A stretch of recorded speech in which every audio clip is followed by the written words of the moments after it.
अस्सलाम वालेकुम, मैं हूं मरीम नवाज और आज तारीख है 14 अक्टूबर 2024। पाकिस्तान तहरीक इंसाफ ने कल यानी 15 अक्टूबर को एहतजाज की कॉल दे रखी है, लेकिन ये दिन जिस लम्हे में मैं आपसे बात कर रही हूँ, इससे शुरू होने वाले अगले 9 दिन हुकूमत के बका के दिन हो सकते हैं। ये 9 दिन वर्किंग डेज में शुमार होते हैं और इन 9 दिनों के अंदर हुकूमत सर तोड़ कोशिशें करेगी कि किसी तरह से आईनी तरमीम के मामले को तय कर लिया जाए। एक टेंटेटिव डेट भी सामने आई है कि आईनी तरमीम किस दिन होनी चाहिए।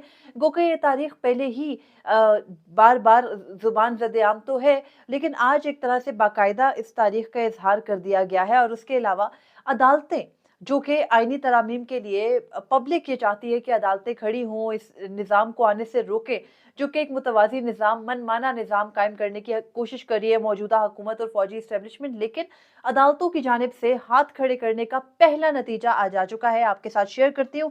और ये भी बात करेंगे कि हुकूमत की बका के इन 9 दिनों के बाद क्या कुछ हो सकता है। पहले ये बात करते हैं कि आईनी तरामीम की तारीख कैसे आ गई। बिलावल भुट्टो ज़रदारी, जो कि बड़े सरगर्म हैं, अपनी सीवी एक तरह से पेश कर रहे हैं। इस वक़्त उस एस्टेब्लिशमेंट के सामने बुनियाद बनाकर अपनी वालिदा मोहतरमा के दस्तखत करदा जो मिसाक-ए जमहूरियत है उसको, और उस मिसाक-ए जमहूरियत की ही अपनी एक शिक को वायलेट करते हुए बिलावल भुट्टो ज़रदारी वफाकी आईनी अदालत का क़याम भी चाहते हैं, अदलिया के साथ अपनी नाराज़गी का इज़हार भी करते हैं। अदलिया में शफ़ाफ़ियत की बात करते हैं, लेकिन हुकूमत के अंदर शफ़ाफ़ियत की बात नहीं करते। उनके दिए गए बयानात, उनके शेयर किए गए मैसेजेस, उनके जो मिसाक-ए जमहूरियत के ऊपर उनकी अभी तक की आरा है, उसको देखा जाए तो जो मुनाफ़िक़त की एक अज़ीम दास्तान रकम करी है पाकिस्तान पीपल्स पार्टी, उस पे कई दिन गुज़र सकते हैं। लेकिन हम यहाँ पर स्टिक रहते हैं बिलावल भुट्टो ज़रदारी की आज की स्टेटमेंट पे। हम सबको मालूम है कि अक्टूबर बहुत से वजूहात की वजह से अहमियत का हामिल है, तो 18 अक्टूबर की तारीख पाकिस्तान पीपल्स पार्टी कारसाज हादसे की एक बरसी, या आप कह सकते हैं कि उसकी एनिवर्सरी मनाती है। तो कारसाज हादसा, बेनज़ीर भुट्टो साहिबा जब एग्ज़ाइल में रहने के बाद वतन वापस लौटी थी, तो उनके जो जुलूस था, उनका जो एयरपोर्ट से वापसी पर जो उनके साथ एक काफ़िला था, उसके ऊपर हमला हुआ, जिसको कारसाज वाक़या कहा जाता है। कराची में कारसाज के मुकाम पर वो हुआ था।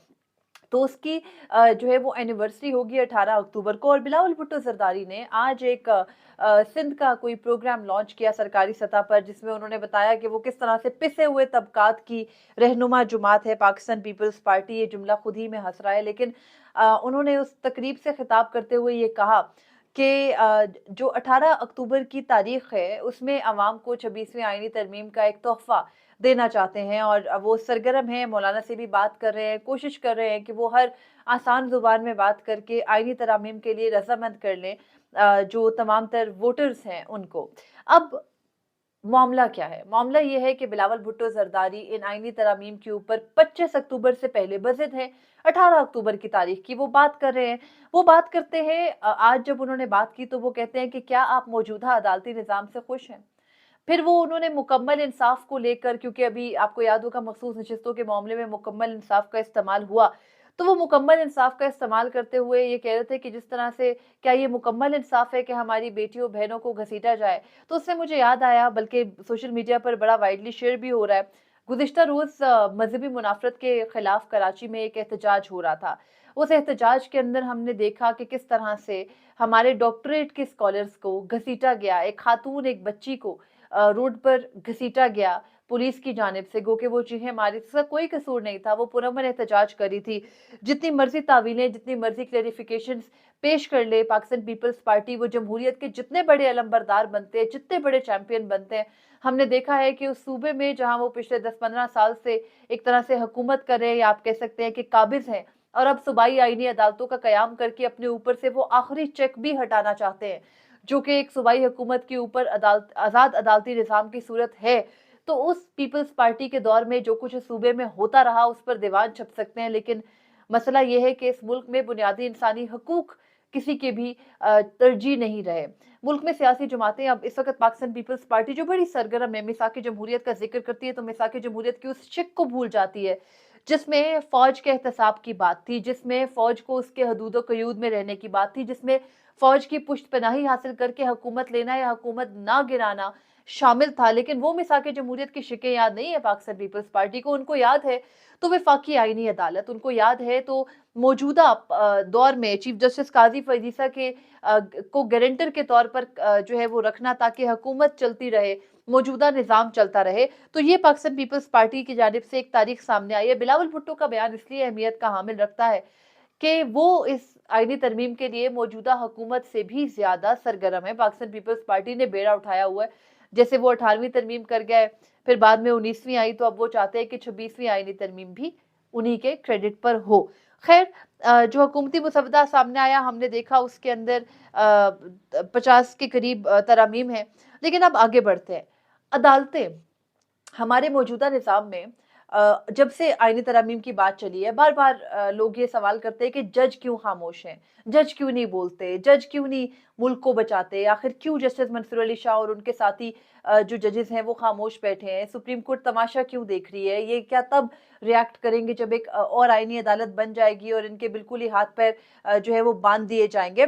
लेकिन यहाँ पर अदालतों के पास इख्तियार बड़े महदूद हैं। हम सबको पता है जजेस अपने फैसलों से बोलते हैं, जजेस प्रेस कॉन्फ्रेंसेस नहीं करते, जजेस पब्लिक में जाकर स्टेटमेंट्स नहीं देते, जजेस सियासतदान नहीं होते। अगर आज जस्टिस मंसूर अली शाह और उनके साथी जजेस सरगर्म हो जाएँ और वो इस आईनी तरमीम को रुकवाने के लिए बात करें, तो सबसे पहले मैं भी तनकीद करूँगी, सबसे पहले आप भी तनकीद करेंगे कि कोई शख्स अपने ही लिए, अपने ही मामले में जो है वो नहीं हो सकता, जज नहीं हो सकता, अपनी कॉज़ के लिए कोई जज नहीं बन सकता। चीफ जस्टिस काज़ी फैज़ ईसा एक मुनफरिद मिसाल ज़रूर है, उनको साइड पे रख दें।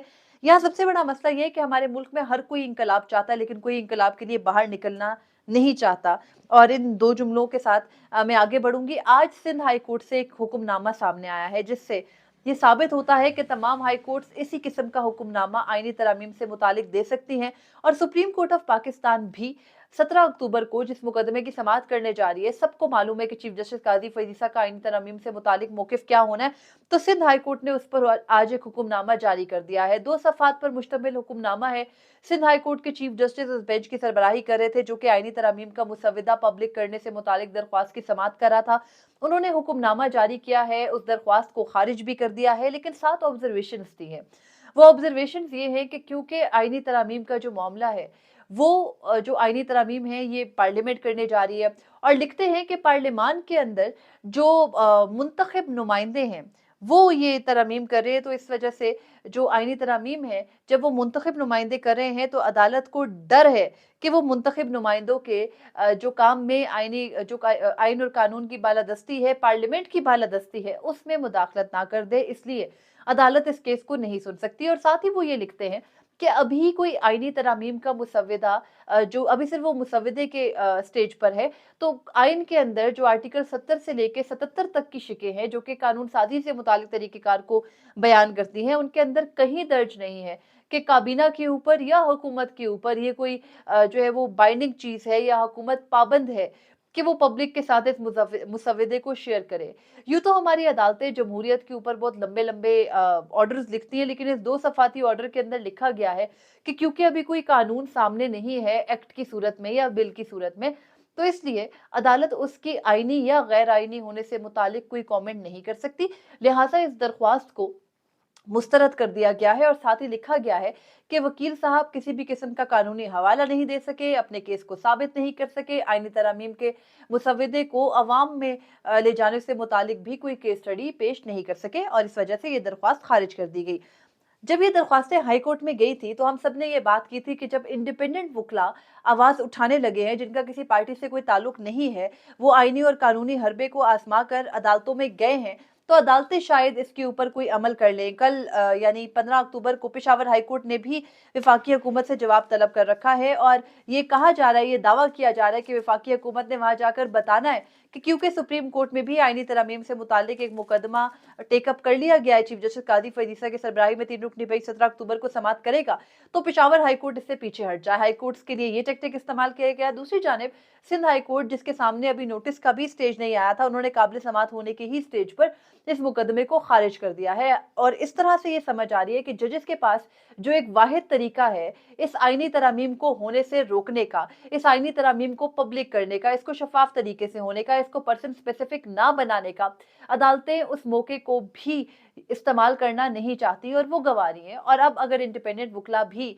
अदालतों से मायूस होंगे, वुकला तहरीक तो शुरू होगी सो होगी, लेकिन देखना है कि आईनी तरमीम के लिए हुकूमत ये जो हतमी कोशिश कर रही है, ये 9 दिनों में क्या कर सकेगी। हम सबको मालूम है कि पार्लियामान में खसूसी कमेटियां बनाई गई हैं, जो कि पार्लियामानी जो ये तरामीम है, आईनी तरामीम है, इनसे मुतालिक गुफ्तशनीद कर रही हैं। आज भी खसूसी कमेटी के इजलास में गर्मा गर्मी हुई। पाकिस्तान तहरीक इंसाफ वक्त चाहती है, पाकिस्तान तहरीक इंसाफ चीफ जस्टिस काजी फरीद ईसा से छुटकारा हासिल करना चाहती है, क्योंकि पाकिस्तान तहरीक इंसाफ का मौकिफ या उनका डर यही है कि अगर चीफ जस्टिस काजी फरीद ईसा सर्वाइव करते हैं तो फिर पाकिस्तान तहरीक इंसाफ का सर्वाइवल मुमकिन नहीं होगा। और हुकूमत का डर यह है कि अगर चीफ जस्टिस काजी फरीद ईसा नहीं बचते और जस्टिस मंसूर अली शाह आइन और कानून के मुताबिक मनसब संभालते हैं, तो उसके बाद जो कुछ इन्होंने कर दिया है जस्टिस मंसूर अली शाह के साथ, डर है मौजूदा निजाम को कि जस्टिस मंसूर अली शाह उनके साथ बिल्कुल भी कोऑपरेट नहीं करेंगे। गो के मुहज़्ज़ब मुआशरों में अदालतों का काम हुकूमतों के साथ बिल्कुल भी जो है वो चलना नहीं होता। अदालतों ने